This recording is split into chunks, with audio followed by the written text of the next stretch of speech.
Hello and welcome to my YouTube channel Bongdog. I am Akash Kundu, first year MBBS student from Bankura Sommiloni medical college and hospital. तो बहुत सारे बच्चे ने ऐसे comment किया था कि उनको ऑल इंडिया काउंसलिंग के बारे में ईच एंड एवरीथिंग जानना है। तो चलो आज की वीडियो में हम इसी के बारे में डिस्कस करते हैं, ऑल इंडिया काउंसलिंग के बारे में कि कैसे क्या प्रोसीड्यूर है। तो पहले चीज़ ही बोल रहा हूँ, इसमें मैं डॉक्यूमेंट्स वगैरह नहीं बोलूँगा, डॉक्यूमेंट्स के लिए मैं एक अलग से सेपरेट वीडियो ले आऊँगा। और तो चलो हम each and everything all India counselling के बारे में बता रहे हैं। तो चलो वीडियो को स्टार्ट करते हैं। वीडियो को प्लीज़ पूरा अच्छे से देखना। तो पहला चीज़ जो बोल रहा हूँ, एक रिक्वेस्ट था कि आप लोग चैनल को देखते हो, आप लोग को वीडियो अच्छा भी लगता है, लाइक भी करते हो, पर आप लोग सब्सक्राइब नहीं करते। तो प्लीज़ चैनल को सब्सक्राइब कर दीजिए, क्योंकि आपका हर एक सब्सक्राइब मुझे मोटिवेट करता है फर्दर न्यू वीडियोज़ बनाने के लिए और क्वालिटी कंटेंट प्रोवाइड करने के लिए। तो एक ही आपसे रिक्वेस्ट है कि अगर प्लीज़ वीडियो को अच्छा लगे तो प्लीज़ चैनल को सब्सक्राइब कर दीजिए। तो चलो वीडियो को शुरू करते हैं। देखो, ऑल इंडिया काउंसलिंग में जो पहला चीज़ है आपका रजिस्ट्रेशन है एमसीसी वेबसाइट में। हर एक स्टेट का अलग अलग वेबसाइट होता है। अब जो चीज़ है, टोटल 100% सीट्स में 15% सीट्स ऑल इंडिया कोटा के अंदर आता है, 85% सीट्स स्टेट कोटा के अंदर आता है, जो state government funded medical college है। अब नेक्स्ट जो चीज़ है कि जो 15% जो कॉलेज है, जो 100% सीट एम्स में और एएमयू, फिर बीएचयू, फिर एएफएमसी, ऐसे बहुत सारे जो कॉलेजेस हैं यहाँ पे जो है, उसमें 100% सीट्स का जो एडमिशन वो होता है, वो ऑल इंडिया कोटा के दौरान नहीं होता है। उसमें कोई स्टेट कोटा नहीं होता। जो सेंट्रल फंडेड कॉलेजेस है, मैंने बोल दिया एम्स, फिर बीएचयू, एएमयू, आप लोग वो सर्च कर सकते हो कि कौन कौन सा है। नेक्स्ट आता है आपका रजिस्ट्रेशन। रजिस्ट्रेशन में आप लोगों ने रजिस्ट्रेशन जो कर दिया वेबसाइट में, नॉर्मल डिटेल्स देके, नीट एप्लीकेशन नंबर एंड सारा कुछ ईच एंड एवरीथिंग देके, उसके बाद आपका आता है रजिस्ट्रेशन इज ईजी। वो लोग आप जो जो मांगेंगे, जैसे नॉर्मल आप फॉर्म फिलअप करते हो वैसे ही मांगेंगे वेबसाइट में, वो आप लोग वो फिलअप कर देना। उसके बाद नेक्स्ट चीज़ जो मेन चीज़ है, फीस अनरिजर्व के लिए टोटल लगता है 11,000 रुपये, जिसमें से 10,000 रुपये रिफंडेबल है और 1,000 रुपये नॉन रिफंडेबल है। अब ये भी एक स्टेज तक रिफंडेबल है, वो भी मैं बता दे रहा हूँ। डीम्ड के लिए 2,05,000 में 2 लाख रिफंडेबल है और 5,000 नॉन रिफंडेबल है। ये जनरल के लिए बोल रहा हूँ, अनरिजर्व। अब अदर कैटेगरीज में टोटल 5,500 रुपये लगता था अभी इतना दिन तक, 2023 के काउंसलिंग तक इतना लगता था, जिसमें से 5,000 रिफंडेबल था और 500 नॉन रिफंडेबल था। और डीम्ड के लिए 2,05,000 रुपये इसमें भी लगता था। इसमें कोई ऐसा नहीं था कि अदर कैटेगरीज में ऐसा डिफरेंस नहीं है। जनरल और अदर कैटेगरीज में डीम्ड यूनिवर्सिटीज़ में सेम पैसा लगता है। नेक्स्ट जो चीज़ आप लोगों को करना है वो है चॉइस फिलिंग। अब चॉइस फिलिंग में अभी शायद 312 या 315 ऐसा कुछ कॉलेजेस था। तो सारे मैं पहले राउंड में यही बताऊंगा कि देखो, जिनका बहुत अच्छा मार्क्स है उनका तो छोड़ो, उनको पता ही है कि हमें उनको कौन सा कॉलेज लेना है। मैं जिनका बोल रहा हूँ 7 से 15,000, 7 से 20,000 इनका, इसमें जिनका रैंक आया है, मैं उनको सजेस्ट करूंगा कि आप लोग सारा कॉलेजेस जो 312 है, आप सारा लिस्ट में दे दो आपके प्रायोरिटी के अनुसार कि हाँ, ये मुझे ये कॉलेज अच्छा रखना है, ये चॉइस फिलिंग। मैं फिर आप लोगों को एक मतलब जो होता है ना चॉइस फिलिंग, हर एक स्टेट का मैं प्रोवाइड कर दूंगा। एक ही वीडियो में मैं हर एक स्टेट का चॉइस फिलिंग का लिस्ट प्रोवाइड कर दूंगा, ताकि आपको और सुविधा हो कि कौन सा कॉलेज लेना चाहिए, कौन सा कॉलेज नहीं लेना चाहिए।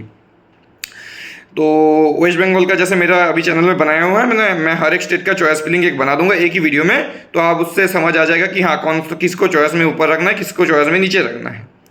नेक्स्ट है कि पहले ऑर्डर। अब मैं ये क्यों बोल रहा हूँ कि आप सारे कॉलेज फिल कर दो, क्योंकि सारे पहला क्या होता है, फ्री एग्जिट होता है। फ्री एग्जिट क्या होता है, मैं सारा कुछ अभी वीडियो में समझाने जा रहा हूँ। नेक्स्ट है कि आपने चॉइस फिलिंग के बाद चॉइस लॉकिंग कर दिया। अब चॉइस लॉकिंग ना करो तो ऑटो लॉक हो जाता है, ये कोई चिंता नहीं है। हाँ, अब चॉइस फिलिंग के बाद आप लोग एडिट कर सकते हो, पर चॉइस लॉकिंग के बाद आप लोग एडिट नहीं कर सकते। ये एक चीज़ इंपॉर्टेंट है। अब एक चीज़ आप लोगों को बोलूँगा कि चॉइस लॉकिंग जो किया है उसका एक प्रिंट आउट ले लो, ताकि आप लोगों को सुविधा हो सके देखने में कि हाँ, मैंने ये दिया था। एक ईजी के लिए एक प्रिंट आउट ले लो, काम आता है। नेक्स्ट होता है कि अलॉटमेंट। अब आप लोगों का अलॉटमेंट हो गया एक पर्टिकुलर कॉलेज में, ठीक है। अब राउंड 1 में जिसका मान लो एक अलॉटमेंट हो गया पर्टिकुलर कॉलेज में, उनके पास ऑप्शन रहता है कि वो कॉलेज छोड़ दे without going into the college. मतलब राउंड 2 के लिए डायरेक्ट अपग्रेडेशन दे दे ऑनलाइन में, तो उनका ऑटोमेटिकली हो जाता है अपग्रेड टू राउंड 2। उनके पास ऑप्शन रहता है राउंड 2 अपग्रेडेशन के लिए। अब बहुत सारे बच्चे क्या होता है कि बहुत सारे बच्चे पहले राउंड में एडमिशन नहीं लेते। तो मैंने उनका बोल दिया, बहुत सारे बच्चे क्या होता है पहले राउंड में एडमिशन ले लेते हैं। अब जो लोग पहले राउंड में फिजिकल एडमिशन ले लेते हैं, उनको फिजिकली कॉलेज में जाना पड़ता है, वहाँ पे document verification each and everything करवाना पड़ता है। वो कॉलेज में, रेस्पेक्टिव कॉलेज में जहाँ पे उनका अलॉटमेंट हुआ है, वहाँ पे सारा कुछ करवाना पड़ता है। अब मान लो कि जिनको कॉलेज नहीं मिला वो तो ऑटोमेटिकली राउंड 2 में अपग्रेड हो जाएंगे। और ठीक है, ये हो गया। अब क्या होता है कि बहुत सारे बच्चे ऐसे कॉलेज लीव कर देते हैं, मतलब विदाउट ग्रोइंग टू कॉलेज, मतलब कॉलेज जाते ही नहीं है, क्योंकि वो लोग सोचते हैं कि उनको स्टेट राउंड 1 में अच्छा कॉलेज मिल जाएगा। ठीक है, अब मैं जो चीज़ बोलूँगा कि देखो, अगर आपका साउथ इंडिया में नहीं है, नॉर्थ इंडिया में आपका घर है और आपको नॉर्थ इंडिया में कोई कहीं बाहर में कॉलेज मिल रहा है, आपका प्लान है कि हाँ मुझे ऑल इंडिया कोटा से सीट लेना है, तो मैं यही बोलूँगा कि आप लोग फर्स्ट राउंड में सीट में फिजिकली एडमिशन ले लो। अगर आपको दिमाग में है या फिर ऐसे ही अगर बैठे हो तो मैं नहीं सजेस्ट करूँगा कि आप लोग फिजिकली एडमिशन ले लो, पर अगर आपको है तो आप लोग, ये बोलूँगा कि आप लोग फिजिकली जाके कॉलेज में एडमिशन ले लो, क्योंकि फ्री एग्जिट है, रिफंडेबल है, ये एक चीज़ है। ठीक है, तो वो भाग दौड़ी होगा जो आपका लॉस है, बाकी कुछ लॉस नहीं है। तो अब फर्स्ट राउंड एक नॉर्मल राउंड है, इसमें कोई नहीं है। अब सेकेंड राउंड में, फर्स्ट राउंड से जो लोग सेकेंड राउंड में जा रहे हैं उनमें कोई न्यू रजिस्ट्रेशन नहीं चाहिए, ऑटो रजिस्टर्ड है वो लोग। ठीक है, अब जो होता है स्टेट का राउंड 1 का काउंसलिंग अब होता है राउंड 1 ऑल इंडिया काउंसलिंग के बाद। अब राउंड 1 का फ्री एग्जिट नहीं होता, बहुत सारे स्टेट में होता है, बहुत सारे स्टेट में नहीं होता फ्री एग्जिट, मतलब फर्स्ट राउंड का पैसा रिफंडेबल नहीं होता, जैसे वेस्ट बंगाल में रिफंडेबल नहीं है पैसा। अब फाइनली मैं एक ओवरऑल बोल दे रहा हूँ, ऑल इंडिया कोटा में राउंड 1 में अलॉटेड या फिर नॉन अलॉटेड। अगर अलॉटेड होता है तो फ्री एग्जिट लेके वो लोग राउंड 2 में हो जाते हैं, अगर अपग्रेडेशन होता है तो राउंड 2 में चले जाते हैं, और अगर सेटिस्फाइड होते हैं तो काउंसलिंग वहीं पे छोड़ देते हैं। नेक्स्ट टीम है जो कि राउंड 2 ऑल इंडिया काउंसलिंग। अब राउंड 1 का स्टेट का काउंसलिंग आपने किया, वगैरह वगैरह सारा कुछ किया, कॉलेज अच्छा लगा तो वहाँ पे ले लिया, कॉलेज अच्छा नहीं लगा तो कॉलेज आपने स्टेट में भी अपग्रेडेशन दे दिया, वो कोई बात नहीं है, वो इजी चीज़ है। अब नेक्स्ट है राउंड 2 में कौन लोग पार्टिसिपेट करते हैं? राउंड 2 ऑल इंडिया कोटा की बात कर रहा हूँ। राउंड 2 में जो लोग पार्टिसिपेट करते हैं वो लोग हैं जिनको कॉलेज नहीं मिला राउंड 1 तक, या फिर जिन्होंने कॉलेज पहले राउंड में नहीं एडमिशन लिया, फिजिकल एडमिशन नहीं लिया पर ऑनलाइन में अपग्रेडेशन दे दिया, और कॉलेज एडमिशन, हाँ वो तो बोल दिया, और कॉलेज जो लोग नहीं गए। अब नेक्स्ट चीज़ है, यहाँ पे क्या करना है, अब उनको रजिस्ट्रेशन नहीं करना है, न्यू चॉइस फिलिंग करना है, फिर चॉइस लॉकिंग करना है, उनका सीट अलॉटमेंट हो जाएगा बस। और अगर सीट अलॉटमेंट ना हुआ तो बस, और कुछ नहीं हुआ, वो लोग सीट अलॉटमेंट होगा ना होगा उसके बारे में आगे बात करते हैं। अब राउंड 2 की बात है। राउंड 2 में अगर सीट आपको अलॉटेड हो गया, ठीक है, राउंड 2 बहुत मज़ेदार राउंड है। अब राउंड 2 में अगर आपका सीट अलॉटमेंट हो गया, ठीक है, तो आप लोग ठीक है, एक हो गया कि आपका सेटिस्फाइड सीट मिल गया तो आपने काउंसलिंग वहीं पे एंड कर दिया। अगर आपका वो सेटिस्फाइड सीट नहीं मिला तो अपग्रेडेशन आप राउंड 3 तक दे सकते हो। अब अपग्रेडेड अलॉटमेंट अगर आपको सेटिस्फाई नहीं हुआ, आप लोग राउंड 3 तक तो दे दिए, ठीक है।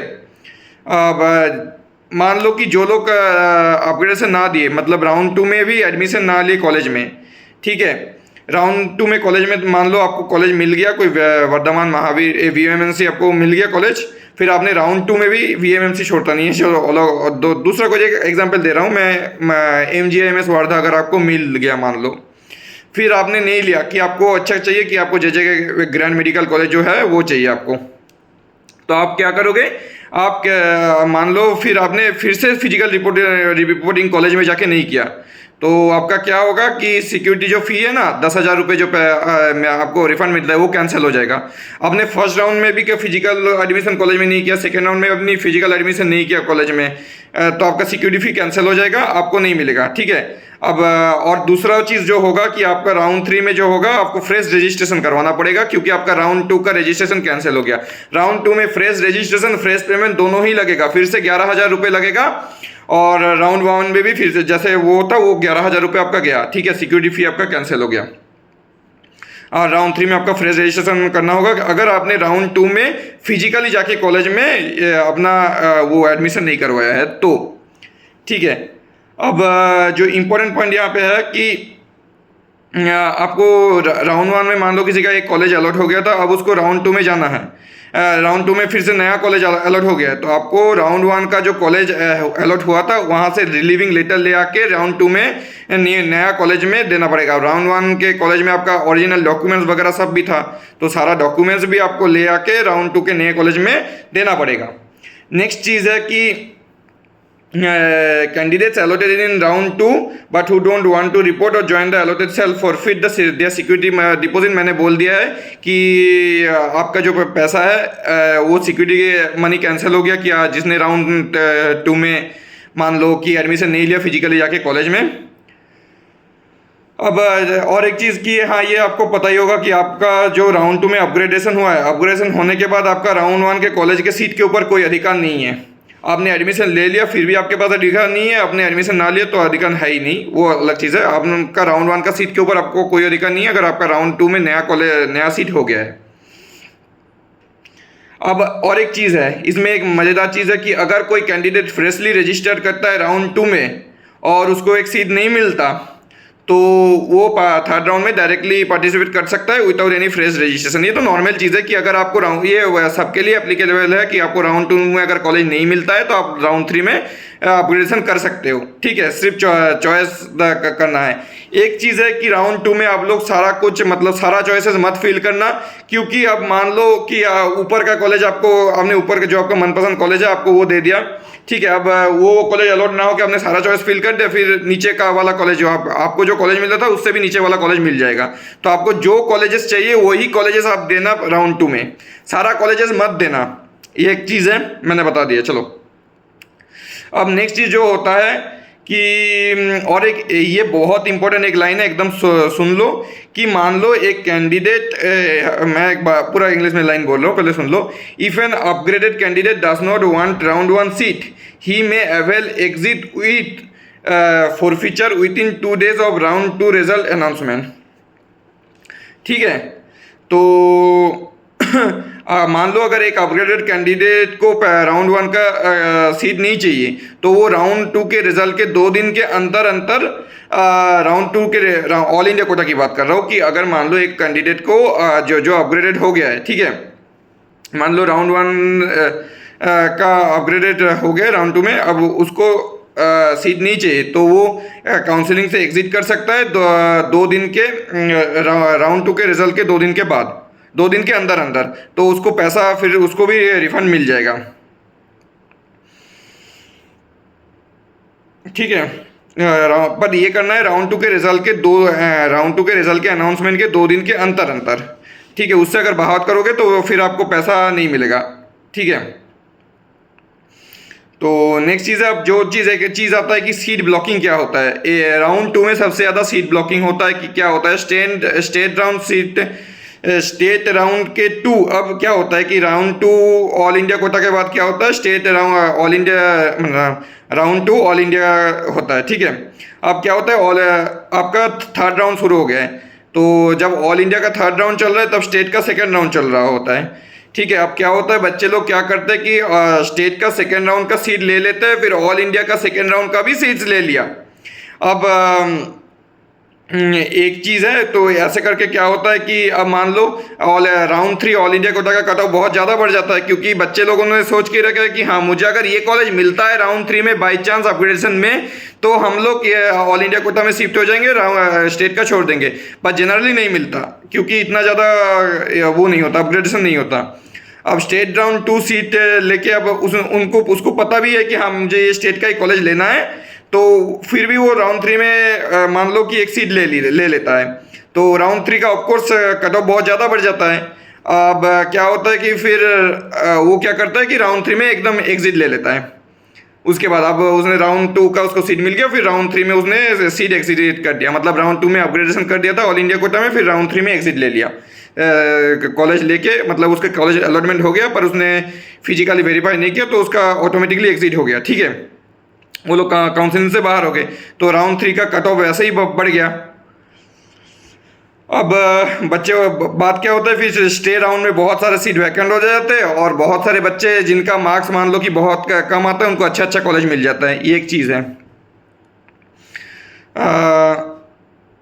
नेक्स्ट चीज़ है राउंड 3 एलिजिबिलिटी। अब क्या है कि राउंड 3 में कौन कौन एलिजिबल है, ठीक है।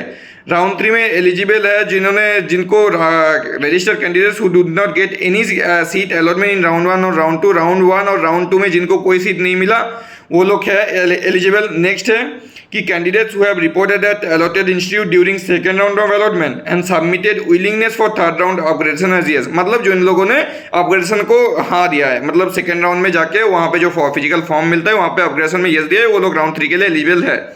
नेक्स्ट जो है candidates who have been allotted a seat in round 2 but did not join or resign and excited after forfeiture of seat fees. मान लो candidates who have been allotted in round 2, अब एक चीज़ है कि जो बच्चे बहुत सारे बच्चे का राउंड 2 में सीट अलॉट हो गया है, अब उन्होंने है कि अब उन्होंने ज्वाइन भी नहीं किया, रिज़ाइन भी नहीं किया और काउंसलिंग से एग्जिट भी कर दिए, ठीक है, फॉरफीचर ऑफ फीस के बाद। अब वो लोग क्या करते हैं, फ्रेश रजिस्ट्रेशन करवा के फिर से राउंड 3 में आ सकते हैं, ठीक है, फ्रेश रजिस्ट्रेशन करवा के फिर से राउंड 3 में वो लोग नया, पर उनको नया पैसा लगेगा, नया रजिस्ट्रेशन लगेगा, ये एक चीज़ है। और एक चीज़ है registered candidates who have secured seat and who second round of seat got cancel during the document verification वगैरह वगैरह।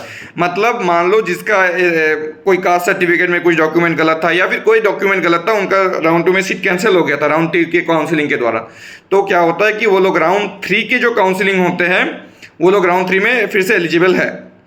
जिनका राउंड 2 में कैंसिल हो गया था उनके लिए बोल रहा हूँ, सबके लिए नहीं बोल रहा हूँ, ठीक है। अब नेक्स्ट चीज़ आता है कि राउंड 3 ऑल इंडिया कोटे का रिजल्ट आ गया है। तो राउंड 3 ऑल इंडिया कोटे का रिजल्ट आने के बाद बहुत कुछ होता है।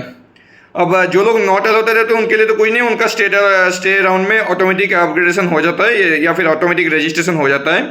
अब जिनका अलॉटेड है, जो लोग रिपोर्ट कर दिए वो लोग काउंसलिंग उनका ख़त्म, जो लोग रिपोर्ट नहीं करते उनका सिक्योरिटी मनी फॉरफिट तो होता है, उनको पैसा तो वापस मिलता ही नहीं है, उसके साथ साथ उनको काउंसलिंग से भी निकाल दिया जाता है कि आप लोग को स्टे में भी पार्टिसिपेट नहीं कर सकते।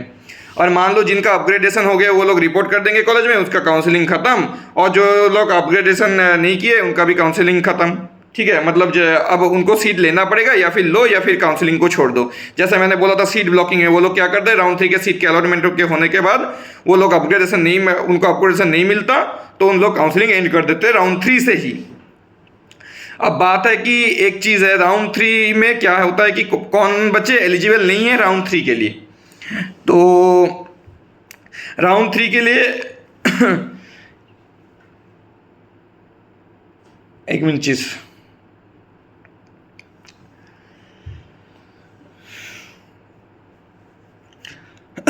नेक्स्ट चीज़ जो होता है कि राउंड 3 के लिए कौन लोग एलिजिबल नहीं है। मान लो if upgraded the candidate must take the relieving from round, मतलब वो बात दो, मैं बोल रहा हूँ कि एक कुछ इंपॉर्टेंट पॉइंट्स हैं राउंड 3 के लिए। तो मैंने बोल ही दिया कि राउंड 2 में जो लोग मान लो कि कॉलेज कुछ वगैरह नहीं लेते उनका काउंसलिंग एंड हो जाता है, अगर फ्रेश रजिस्ट्रेशन नहीं करवाते तो वो लोग एलिजिबल नहीं है, यही है बस। अब नेक्स्ट चीज़ जो होता है कि मान लो अगर कैंडिडेट अपग्रेड हो जाता है तो कैंडिडेट को एक रिलीविंग लेटर लेना पड़ेगा, वो ये नॉर्मल चीज़ है राउंड 2 के कॉलेज से, फिर राउंड 3 के कॉलेज में दे आना पड़ेगा, जो रिलीविंग लेटर ओरिजिनल डॉक्यूमेंट वो सब है। अब मान लो कि अगर बच्चे को एक सीट अलॉट हो गया है, फिर अब मान लो थर्ड राउंड में पहली बार बच्चे को एक कॉलेज मिला है, फर्स्ट सेकंड राउंड में जिसको नहीं मिलता थर्ड राउंड में उसको मिला है, तो वो और अपग्रेडेशन नहीं डाल सकता, उसको वो सीट लेना ही पड़ेगा। और अगर कैंडिडेट राउंड 3 सीट को वो नहीं लेता है तो वो उसको मतलब काउंसलिंग से एग्जिट करना पड़ेगा, और उसके साथ साथ ही वो स्टे राउंड में भी नहीं हो सकता। मान लो उसको कॉलेज मिल गया है, फिर वो स्टे राउंड में भी और अपने आप को पार्टिसिपेट नहीं कर सकता। अगर उसको थर्ड राउंड में सीट मिल गया है तो वो स्टे राउंड में पार्टिसिपेट नहीं कर सकता, अगर उसने थर्ड राउंड में सीट नहीं लिया तो, ठीक है। और एक चीज़ है कि if a candidate freshly registered in round 3 is not allotted a seat, he is eligible to participate in stay round। अब मान लो कि एक कैंडिडेट जिसने राउंड 3 में फ्रेशली रजिस्टर किया है, ये तो सबके लिए कि अगर फ्रेशली रजिस्ट्रेशन, अब मान लो जो राउंड 2 में कर लेते, मैंने जो बोला ना कि राउंड 2 में क्या होता है कि बच्चे लोग अपग्रेडेशन करवा देते, फिर सीट नहीं लेते, फिर उनको क्या होता है मतलब फिजिकली नहीं जाते, तो उनको क्या होता है कि काउंसलिंग से निकाल देते, तो फिर वो लोग राउंड 3 में आते हैं। फिर राउंड 3 में आने के बाद वो लोग क्या करते हैं कि फिर से मतलब फ्रेश रजिस्ट्रेशन करवाते हैं। अब राउंड 3 में उनको मान लो कि सीट नहीं मिल रहा है, तो वो लोग क्या कर सकते हैं कि फिर से वो लोग स्टे के लिए अपग्रेडेशन कर सकते हैं, अगर सीट नहीं मिलता है राउंड 3 में। राउंड 3 में एट एनी कंडीशन अगर किसी को सीट नहीं मिलता वो लोग स्टे में अपग्रेडेशन करवा सकते हैं। और इसमें भी सेम चीज़ है कि ये पिछले राउंड 2 के सीट में आपका कोई क्लेम नहीं है, ठीक है। और एक मेन चीज़ है कि once you join third round seat you will not be allowed to vacate from allotted third round seat. However if you are allotted a seat in third round and have not join the colleges in AIQ you can exit with forfeiture of security amount and elimination. Ineligible to participate in any further round में मैंने पहले ही आपको बता दिया है कि अगर आपने थर्ड राउंड में कि आपको थर्ड राउंड में सीट मिल गया है तो आप स्टे में एप्लीकेबल नहीं हो, और बस यही है। और आप काउंसलिंग से निकल जाते हो, अगर आप एडमिशन नहीं लेते हो उस पर्टिकुलर कॉलेज में, आप स्टे में भी नहीं ले सकते। नेक्स्ट चीज़ है कि स्टे वैकेंसी राउंड क्या होता है। अब स्टे वैकेंसी राउंड में होता है कि फ्रेश रजिस्ट्रेशन होता है, एक मिनट, फ्रेश रजिस्ट्रेशन होता है। अब कोई स्टूडेंट्स मान लो किसी स्टूडेंट को स्टे राउंड में सीट मिल गया है तो वो क्या करता है, मान लो बहुत पीछे का कॉलेज मिल जाता है, फिर वो क्या करता है कि MCC काउंसलिंग को मतलब वो क्या करता है काउंसलिंग से अपने आप को रिमूव करता है और कॉलेज नहीं लेता है। तो क्या होता है कि MCC काउंसलिंग वो नेक्स्ट ईयर MCC काउंसलिंग जो है उसमें नहीं बैठ सकता, उसका नेक्स्ट ईयर काउंसलिंग नहीं होगा, ठीक है। ये एक चीज़ है। तो अगर आपको स्टे राउंड में सीट मिलता है तो आपको, अगर नहीं लेते हो तो आपको नेक्स्ट ईयर आप लोग नीट दे के भी कोई फ़ायदा नहीं है, आप लोगों को काउंसलिंग में बैठने नहीं दिया जाएगा। अब एक चीज़ है candidates allotted seat in round 3 and not reported are not eligible. ये तो बताया था कि मान लो जी किसी बच्चे को थर्ड राउंड में सीट मिला था और उसने रिपोर्ट भी नहीं किया तो उसको नहीं होगा, उसको वो लोग स्टे के लिए एप्लीकेबल या फिर एलिजिबल नहीं है। और एक चीज़ है, कैंडिडेट्स मान लो फर्स्ट सेकंड थर्ड राउंड किसी में उसने अपना नाम नहीं लिया था, किसी में उसने रजिस्ट्रेशन नहीं किया था, तो वो किसी भी स्टे राउंड में वो नहीं है एप्लीकेबल, ठीक है। ये फर्स्ट सेकंड और थर्ड राउंड में अगर बच्चे ने रजिस्ट्रेशन नहीं करवाया था तो वो नहीं है, एलिजिबल नहीं है स्टे राउंड के लिए। और नेक्स्ट चीज़ है कि candidates who hold seat in stray vacancy round as data shared by the state authorities. मान लो कि सीट के स्टे वैकेंसी राउंड में भी बच्चे ने सीट लेके बैठा है ऑल इंडिया का, फिर वो ऑल इंडिया के स्टे वैकेंसी में सीट लेके नहीं बैठ सकता। 2 जगह के स्टे वैकेंसी का सीट लेके एक बच्चा बैठ नहीं सकता, यही है। तो चलो आज के लिए वीडियो इतना ही। मैं नेक्स्ट वीडियो में या फिर फर्दर फ्यूचर वीडियोस में मैं आप लोगों को जब वो PDF एक देंगे कि ना कि कैसे फॉर्म फिलअप करना है, मैं एक आप लोगों को ट्यूटोरियल वीडियो भी दे दूंगा कि कैसे फॉर्म फिलअप करना है। उसके साथ साथ मैं नेक्स्ट या फिर फर्दर वीडियोज़ में क्या क्या डॉक्यूमेंट्स चाहिए वो भी आप लोगों को दे दूंगा। तो आज के लिए वीडियो इतना ही। अगर वीडियो को अच्छा लगे तो please like share and subscribe to my YouTube channel Bongdog, और प्लीज़ सब्सक्राइब करना चैनल को। आपका हर एक सब्सक्राइब मुझे मोटिवेट करता है फ्यूचर न्यू वीडियोज़ बनाने के लिए। Thank you, bye bye.